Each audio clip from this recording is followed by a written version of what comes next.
ಇಲ್ಲಿ big boss winner ಆದಮೇಲೆ ಹೊರಗಡೆ ಹೋದ್ಮೇಲೆ ಏನಾಯಿತು? ಹೊರಗಡೆ ಪೊಲೀಸವರೇ ಹೇಳಿದ್ರು, ಗಿಲ್ಲಿನ ಹೊರಗಡೆ ಬಿಡಬೇಡ್ರಿ ಅಂದ್ಬಿಟ್ಟು. ಬಿಗ್ ಬಾಸ್ ಫಿನಾಲೆ ಸ್ಟಾರ್ಟ್ ಆಗೋದಕ್ಕೆ ಮುಂಚೆನೇ ಯಾವುದೇ ಸೀಸನಲ್ಲಿ ಪೊಲೀಸ್ ಸೆಕ್ಯೂರಿಟಿ ಇರಲಿಲ್ಲ. ಆದರೆ ಈ ಸೀಸನಲ್ಲಿ ಅಷ್ಟಿತ್ತು. ಮತ್ತು ಹೊರಗಡೆ ತುಂಬಾ ಲಾಠಿ ಚಾರ್ಜ್ ಎಲ್ಲ ಆಯಿತು. ಸುದೀಪ್ ಅವರು ಮತ್ತು ಬಿಗ್ ಬಾಸ್ ಟೀಮ್ ಅವರು ತುಂಬ ಭಯದಲ್ಲಿದ್ದರು, ಏನಾಗುತ್ತೋ ಅಂದ್ಬಿಟ್ಟು. ಫಿನಾಲೆಗೆ ಎಲ್ರಿಗೂ ಗೊತ್ತು ಯಾವ ರೀತಿ ಜನ ತುಂಬಿದ್ರು ಅಂದ್ಬಿಟ್ಟು. 11 ಸೀಸನಲ್ಲಿ ಇಲ್ಲದೇ ಇರೋ ಜನ ಈ 12ನೇ ಸೀಸನಲ್ಲಿ ತುಂಬಿದ್ರು. ಗಿಲ್ಲಿ ಕ್ರೇಜ್ ಹೆಂಗಿತ್ತು ಅಂದರೆ ಎಲ್ಲ ನಾರ್ಮಲಾಗೇ ಕಾರಲ್ಲಿ ಹೋದರು. ಆದರೆ ಗಿಲ್ಲಿನ ಕಾರಲ್ಲಿ ಕಳ್ಸೋದಕ್ಕೆ ಭಯಪಟ್ಟರು.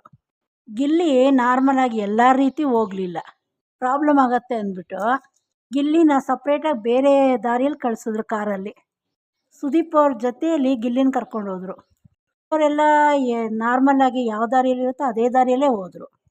ಗಿಲ್ಲಿಗಿದ್ದಿದ್ದ ಕ್ರೇಜು, ಗಿಲ್ಲಿ ಏನಾದರೂ ಆ ದಾರಿಯಲ್ಲಿ ಹೋಗಿದ್ದಿದ್ರೆ ಅವ್ರನ್ನ ಹೊರಗಡೆ ಬಿಡ್ತಾನೇ ಇರಲಿಲ್ಲ. ನೈಟೆಲ್ಲ ಹೊರಗಡೆ ಜನ ಎಲ್ಲ ಕಾಯ್ತಾನೇ ಇದ್ದರು, ಗಿಲ್ಲಿ ಯಾವಾಗ ಹೊರಗಡೆ ಬರ್ತಾನೆ ಅಂದ್ಬಿಟ್ಟು ಗಿಲ್ಲಿನ ಮೀಟ್ ಮಾಡೋಕ್ಕೆ. ಈಗ ಸದ್ಯಕ್ಕಿರೋ ಕ್ರೇಜ್ಗೆ ಗಿಲ್ಲಿನ ಜನ ಎಷ್ಟು ಇಷ್ಟಪಡ್ತಾವ್ರೆ ಅಂದರೆ ಬಸ್ ಟೀಮವ್ರಿಗೆ ಭಯ ಆಗಿದೆ, ಅಷ್ಟು ಇಷ್ಟಪಡ್ತಾವ್ರೆ ಗಿಲ್ಲಿನ. ಇದನ್ನೆಲ್ಲ ನೋಡಿ ಸುದೀಪ್ ಅವರೇ ಶಾಕ್ ಆಗಿಬಿಟ್ಟಿದ್ದಾರೆ. ಸುದೀಪ್ ಅವರೇ ಹೇಳ್ತಾಯಿದ್ರು, ಯಾವ ಸೀಸನಲ್ಲಿ ಇಲ್ಲದೇ ಇರೋ ಅಷ್ಟು ಈ ಸೀಸನ್ ಆಗಿದೆ ಅಂದ್ಬಿಟ್ಟು. ಅದೇ ರೀತಿ ಇಷ್ಟು ಕ್ರೇಜ್ ನೋಡಿ ಖುಷಿಗೆ ಗಿಲ್ಲಿಯವ್ರಿಗೆ 10 ಲಕ್ಷ ಕೊಟ್ಟರು. ಈ ಶೋ ಸಕ್ಸಸ್ ಆಗೋದಕ್ಕೆ, ಇಷ್ಟು ಜನನ ಸಂಪಾದನೆ ಮಾಡಿರೋದಕ್ಕೆ ಚಾನಲ್ಗೂ ಹೆಸರು ಬಂತು. ಯಾವುದೇ ಸೀಸನಲ್ಲೂ ಈ ಥರ ಕೊಟ್ಟಿರಲಿಲ್ಲ ಸುದೀಪ್ ಅವರು. ಸೀಸನಲ್ಲಿ 10 ಲಕ್ಷ ಕೊಟ್ಟಿದ್ದಾರೆ ಅಂದರೆ ನಾವು ಯೋಚನೆ ಮಾಡಲೇಬೇಕು, ಗಿಲ್ಲಿ ಯಾವ ರೀತಿ ಬಿಗ್ ಬಾಸ್ ಆಟ ಆಡೋನೆ ಅಂದ್ಬಿಟ್ಟು, ಯಾವ ರೀತಿ ಕಲರ್ಸ್ ಕನ್ನಡದವ್ರಿಗೆ TRP ತಂದಿದ್ದಾನೆ ಅಂದ್ಬಿಟ್ಟು. ಯಾವುದೇ ಬಿಗ್ ಬಾಸಲ್ಲಿ ಇಲ್ಲದೇ ಇರೋ ಕ್ರೇಜು ಈ ಸತಿ ಕನ್ನಡ ಬಿಗ್ ಬಾಸ್ಗೆ ಈ ರೀತಿ ಬಂದೈತೆ. ಇದು ನಮ್ಮ ಕನ್ನಡದವ್ರಿಗೂ ಹೆಮ್ಮೆ ಅನಿಸುತ್ತೆ, ಕನ್ನಡದವ್ರಿಗೂ ಖುಷಿಯಾಗಿರುತ್ತೆ. ಬಿಗ್ ಬಾಸ್ ಟೀಮ್ ಅವ್ರಿಗೆ ಗಿಲ್ಲಿನೇ ಶಾಕ್ ಆಗಿಬಿಟ್ಟಿದ್ದಾನೆ. ಗಿಲ್ಲಿಗೆ ಬರೀ 4 ಗೋಡೆ ಮಧ್ಯದಲ್ಲಿದ್ದ ಹಂಗೇನೂ ಗೊತ್ತಾಗ್ತಾ ಇರಲಿಲ್ಲ. ಈಗ ಮನೆಗೆ ಬಂದುಬಿಟ್ಟು ಪಾಪ ರಾತ್ರಿಯೆಲ್ಲ ನಿದ್ದೆನೇ ಮಾಡಿಲ್ಲ ಗಿಲ್ಲಿ ಖುಷಿಗೆ. ಈ ಪ್ರಕಾರ ನಾನು ಇಷ್ಟು ಜನನ ಸಂಪಾದನೆ ಮಾಡಿದ್ದೀನಿ, ಇದನ್ನು ಇನ್ನು ಮುಂದೆ ನಾನು ಹೆಂಗೆ ಕಾಪಾಡ್ಕೊಳ್ಳೋದು ಅಂತ ಆ ಯೋಚನೆ ಬಂದೈತೆ ಗಿಲ್ಲಿಗೆ. ಇನ್ನು ರಾತ್ರಿಯೆಲ್ಲ ಎಲ್ಲಿ ನಿದ್ದೆ ಬರುತ್ತೆ ಹಿಂಗೈತೆ ಅಂದರೆ. ಆ ಪಾಪ ರಾತ್ರಿಯೆಲ್ಲ ಫೋನಲ್ಲಿ ವೀಡಿಯೋ ನೋಡಿಕೊಂಡು ಹೊರಗಡೆ ಏನೇನು ನಡೀತಾ ಇದೆ ಅಂದ್ಕೊಂಡು ರಾತ್ರಿಯೆಲ್ಲ ಗಿಲ್ಲಿ ಹಂಗೆ ಇದ್ದೋಗ್ಬಿಟ್ಟಿದ್ದಾನೆ. ಆ ಮನೆಯಲ್ಲಿ ಇದ್ದವರು 2-3 ಬಿಟ್ಟು ಯಾರಿಗೂ ಇಷ್ಟ ಇಲ್ಲ ಗಿಲ್ಲಿ ಗೆಲ್ಲೋದು. ಆದರೆ ಗಿಲ್ಲಿ ಬಗ್ಗೆ ಆ ಮನೇಲಿರೋರಿಗೆ ಅದು ಎಷ್ಟು ಜನಕ್ಕೆ ಹೊಟ್ಟೆ ಉರಿದೈತೋ ಇವಾಗ. ಗಿಲ್ಲಿ ಗೆದ್ದ ಮೇಲೆ ಇವಾಗ ಬಂದಿರೋ ಅಮೌಂಟು ನಾನು ನಿಮ್ಗೆ ನೆನ್ನೆನೇ ಹೇಳಿದೆ ಎಷ್ಟು ಅಮೌಂಟ್ ಬಂದೈತೆ ಅಂದ್ಬಿಟ್ಟು. ಅದರಲ್ಲಿ ಟ್ಯಾಕ್ಸ್ ಕಟ್ಟಾಗತ್ತೆ ಅಂತಲೂ ಹೇಳಿದ್ದೆ. ಟ್ಯಾಕ್ಸ್ ಕಟ್ಟಾಗಿ ಟೋಟಲ್ ಎಷ್ಟು ಅಮೌಂಟ್ ಬರುತ್ತೆ ಅಂದ್ಬಿಟ್ಟು ನಾನು ಹೇಳಿರಲಿಲ್ಲ. ಈಗ ಟ್ಯಾಕ್ಸು 30% ಕಟ್ಟಾಗತ್ತೆ. ಅದನ್ನು ಬಿಟ್ಟು ಅದ್ರ ಜೊತೇಲಿ ಇನ್ನೊಂದು ಟ್ಯಾಕ್ಸ್ ಇದೆ, ಅದು ಕಟ್ಟಾಗತ್ತೆ.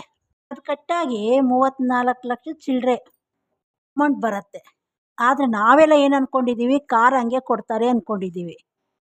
ಅದಕ್ಕೂ ಟ್ಯಾಕ್ಸ್ ಇದೆ, ಅದು ಬಿಗ್ ಬಾಸ್ ಅವ್ರು ಕಟ್ಟಲ್ಲ. ಕಾರ್ ಕೊಡ್ತಾರಲ್ಲ ಅವರು ಕಟ್ಟಲ್ಲ ಅದನ್ನು. ಗಿಲ್ಲಿನೂ ಇವಾಗ ಇಷ್ಟು ಪರ್ಸೆಂಟೇಜ್ ಅಂತ ಇದೆ, ಅದನ್ನು ಕಟ್ಬಿಟ್ಟು ಗಿಲ್ಲಿ ಕಾರ್ ತೊಗೊಂಬರ್ಬೇಕು.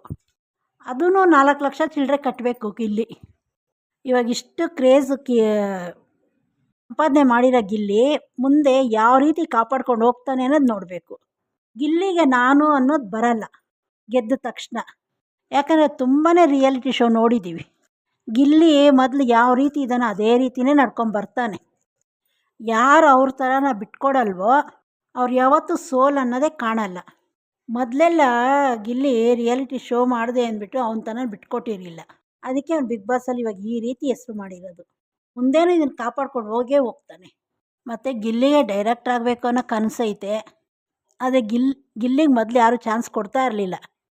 ಇವಾಗಿರೋ ಕ್ರೇಜ್ಗೆ ಹುಡ್ಕೊಂಬರ್ತಾರೆ ಪ್ರೊಡ್ಯೂಸರ್.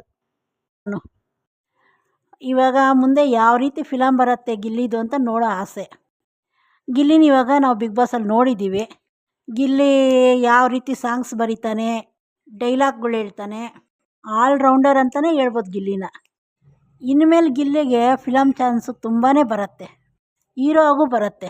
ಗಿಲ್ಲಿ ಏನಾದರೂ ಒಳ್ಳೆ ಪ್ರಾಜೆಕ್ಟ್ ಒಪ್ಕೊಂಡು ಕಿರಾತಕ, ರಾಜ ಹುಲಿ ಆ ಥರ ಫಿಲಮ್ಮು ತೆಕ್ಕೊಂಬಂದ ಅಂದರೆ ಗಿಲ್ಲಿ ಯಾವುದೋ ಲೆವೆಲ್ಗೆ ಹೋಗ್ಬಿಡ್ತಾನೆ. ಈಗಾಗಲೇ ನಮ್ಮ ಕನ್ನಡದಲ್ಲಿ ಹೀರೋಸ್ ಕಮ್ಮಿ ಇದ್ದಾರೆ, ಇದು ಒಳ್ಳೆ ಚಾನ್ಸ್ ಅಂದ್ಬಿಟ್ಟೇ ಹೇಳ್ಬೋದು. ಹೊಸಬ್ರು ತುಂಬಾ ಜನ ಬರ್ತಾರೆ, ಅವ್ರು ಸಕ್ಸಸ್ ಆಗಲ್ಲ. ಇಲ್ಲಿಗಿರೋ ಕ್ರೇಜು ಇದನ್ನು ಉಪಯೋಗಿಸ್ಕೊಂಡು ಯಾವುದಾದ್ರು ಒಳ್ಳೆ ಫಿಲಮ್ ತೆಗೆದ್ರೆ ಜನಗಳಿಗೆ ಇಷ್ಟ ಆಗೋ ರೀತಿ ಇಲ್ಲಿ ಬೇರೆ ಲೆವೆಲ್ಗೆ ಹೋಗ್ತಾನೆ. ನೋಡೋಣ ಮುಂದೆ ಏನೇನು ಆಗತ್ತೆ ಅಂದ್ಬಿಟ್ಟು.